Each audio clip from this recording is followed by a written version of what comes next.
We believe that some stories must be challenged. And today, we're turning our critical thinking framework toward a really significant one. Ezra Klein's Why We're Polarized. This is part of our continuing inquiry into how major arguments, especially those diagnosing our society, can reveal so much about human reasoning and ethical asymmetry. That's right. When you look at a book like this, you're not just looking at a political argument, you're looking at its moral architecture. We're applying a step-by-step critical framework. Are the claims logical? What are the hidden assumptions?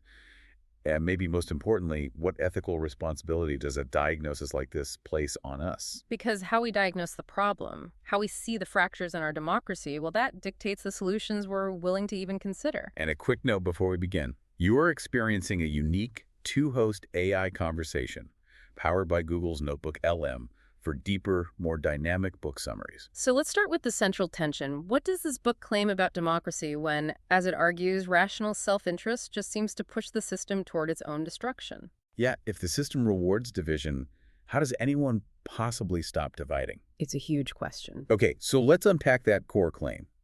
Klein's position is that American polarization today isn't primarily about specific policy fights. Right. It's not about arguing whether the top tax rate should be 35 or 37%. It's something else entirely. He calls it the mega identity. And this is really the key to the whole book. It is. This idea that our partisan identity, Democrat or Republican, has basically absorbed every other identity we have. Things like race, religion, where you live, whether you're urban or rural, what media you watch. Even your personality type. It all gets stacked together into one of two opposing camps. And what's really crucial here is that once they're stacked up, they become self-reinforcing. They create this deep, powerful boundary between us and them. The book is really a work of synthesis. Klein takes all this specialized social science on group psychology, on media, on institutional rules, and he weaves it all together into one very readable narrative. He wants to show you the machine. And the logic of that machine is, well, it's pretty devastating. He says polarization is now fundamentally baked into the system's incentives. That's such a powerful phrase, baked in. It suggests that the people inside the system, politicians, media figures, activists, they're not necessarily malicious. They're just following the logic. The rational, vote-winning, click-maximizing logic of the world they're in. Exactly. And that logic says that division is the path of least resistance. It's what works. Let's talk about the psychological engine for this, which I found so compelling. It's this idea of negative partisanship. We hear that term all the time now, but Klein really breaks down the research on why it's so powerful. And the core idea is a shift in motivation, right? A huge shift. The research shows we are less and less defined by affection for our own team. You know, people might not even love their own party's platform. But they have a profound fear and, frankly, contempt for the other side. And that's a much stronger motivator. Loving your team might get you to vote. But hating the other team or fearing what they'll do, that gets you to donate, to share outrage on social media, to demand absolute loyalty from your leaders.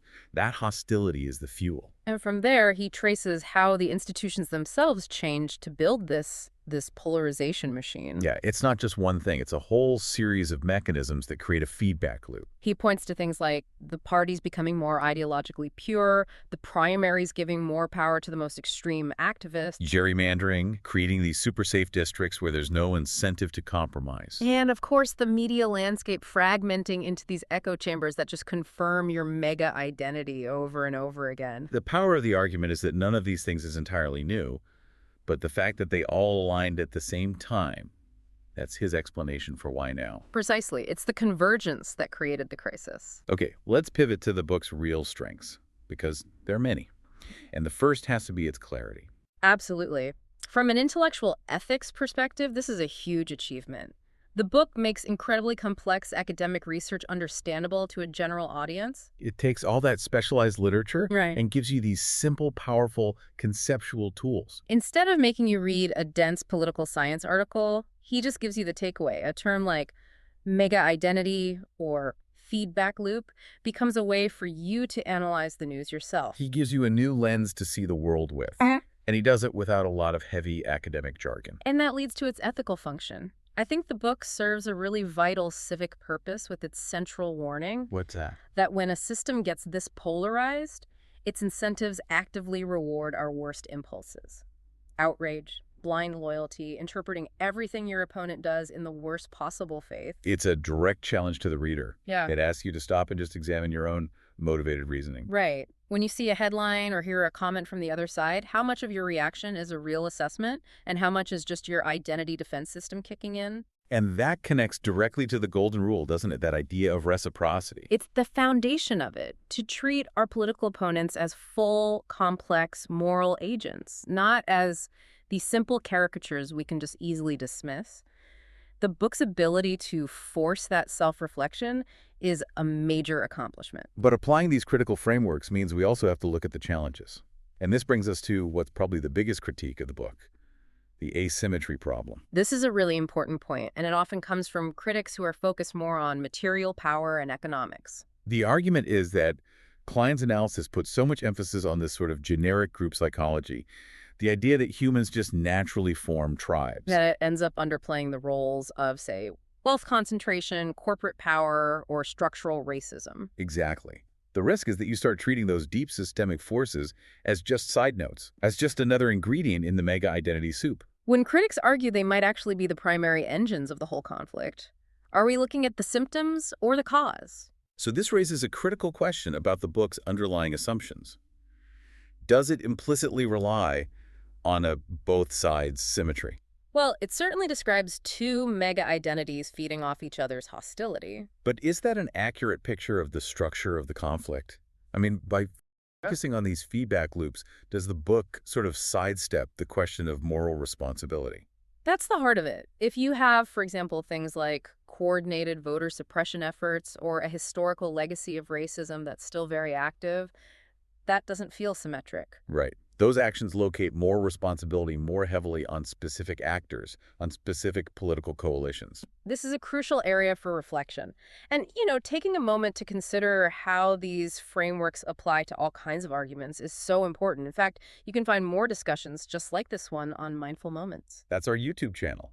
It offers AI book analysis, summaries, critiques. It's all designed to inspire reflection and rational thought. And it's really valuable for aspiring authors, too, so check out Mindful Moments. So back to that point on asymmetry. Right. If one political movement is more willing to, say, violate democratic norms to achieve its goals, then a diagnosis that just focuses on two tribes sorting themselves might be missing the most important part of the story. You have to ask the question, who benefits most from this particular kind of polarization? It's a vital distinction. Okay, let's shift to the logical analysis. Yeah. The book's model of the feedback loop itself it's incredibly coherent. Oh, it's very tight. The logic flows perfectly. Identity sorting raises the stakes. Media monetizes that high-stakes outrage. And then politicians win by mobilizing that same rigid identity. It's a unified, self-perpetuating system. It makes a lot of intuitive sense of the chaos we see every day. But there is a logical blind spot that some reviewers have pointed out. It goes back to that why now question. This is the constants versus variables problem. Exactly. The book explains a variable phenomenon, the rapid rise in polarization over the last few decades, by using a psychological constant. The constant being that humans are tribal.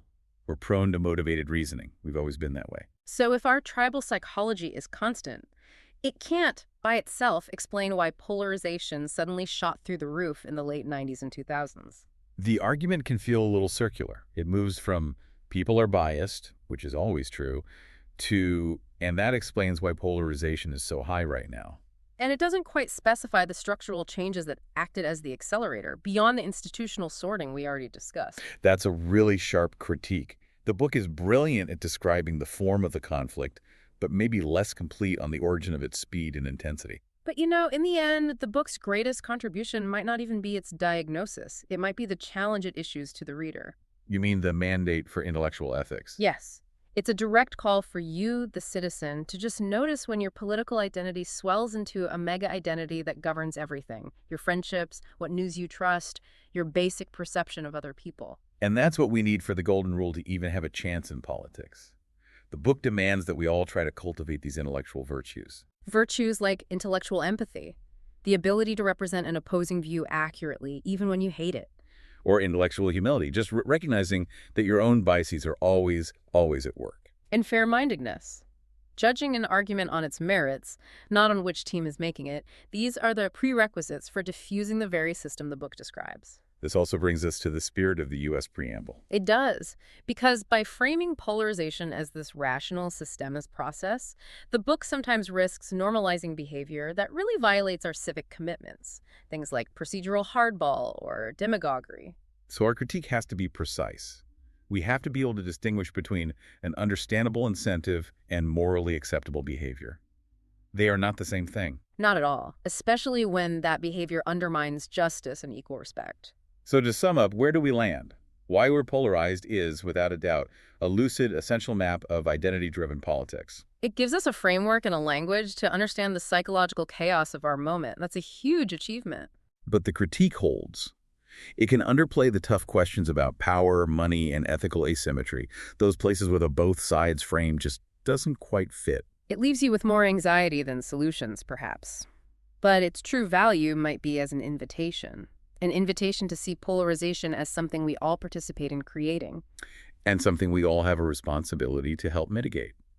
Through big structural reforms, yes, but also through small, deliberate changes in how we consume media and how we talk to each other. The enduring lesson here is that seeing polarization as a structural feedback loop isn't an excuse for inaction. It's a demand for better thinking. It requires citizens to look past the incentives and identify moral responsibility anyway. The book asks us not just to understand democracy's fractures, but to think rationally about how we must act to repair them. Click the link on screen to subscribe, share, purchase via link, and think rationally. See the many genre-based book podcasts at Mindful Moments. Subscribe and nourish your mind on the go.